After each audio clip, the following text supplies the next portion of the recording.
तो आप जरा बताएं कि अगर श्री कृष्ण को खुश करना है तो क्या करें?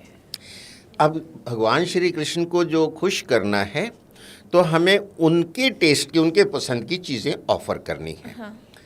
तो उनको क्या पसंद था? दूध, दही, मक्खन। हाँ, हाँ, तो यह होती है ना, हंडिया का जो होता है हमारे यहाँ, हाँ, गोविंदा, हाँ, खास करके महाराष्ट्र में तो में, बहुत हाँ, धूमधाम हाँ, से हाँ, होता है।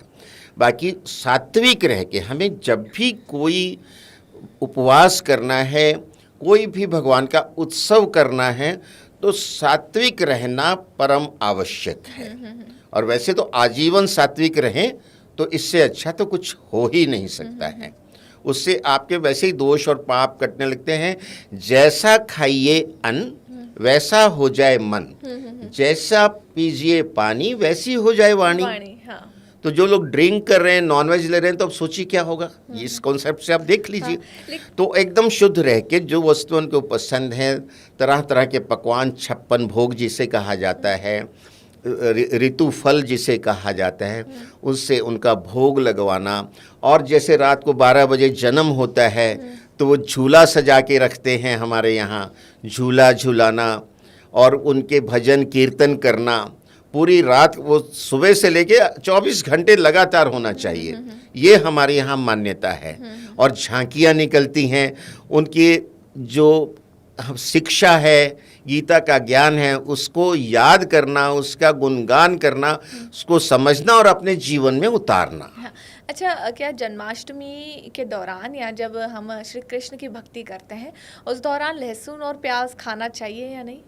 नो, अगर हम सात्विक की बात करते हैं तो प्याज लहसुन उसमें नहीं आता है। क्या कौन कौन सी चीजें खाई जा सकती हैं? देखिए, खाने के लिए हमारी जो अनाज हैं, फल हैं, सब्जियां हैं, ये सारी चीज़ें, ड्राई फ्रूट्स हैं, लेकिन उसमें प्याज लहसुन बिल्कुल नहीं।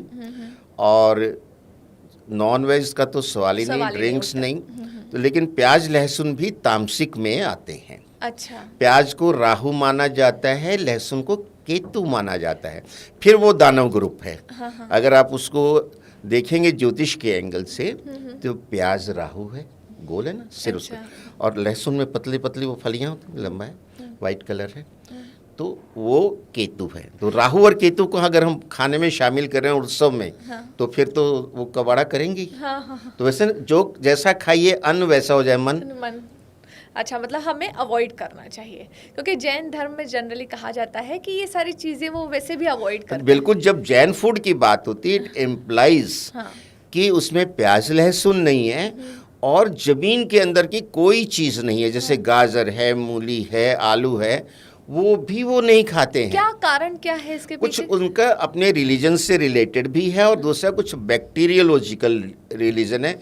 वो कहते हैं कि हम जो बैक्टीरियाज है ना उसको भी खाते हैं तो पाप लगता है। तो उन चीज़ों में बैक्टीरियाज बहुत ज़्यादा होते हैं। अच्छा।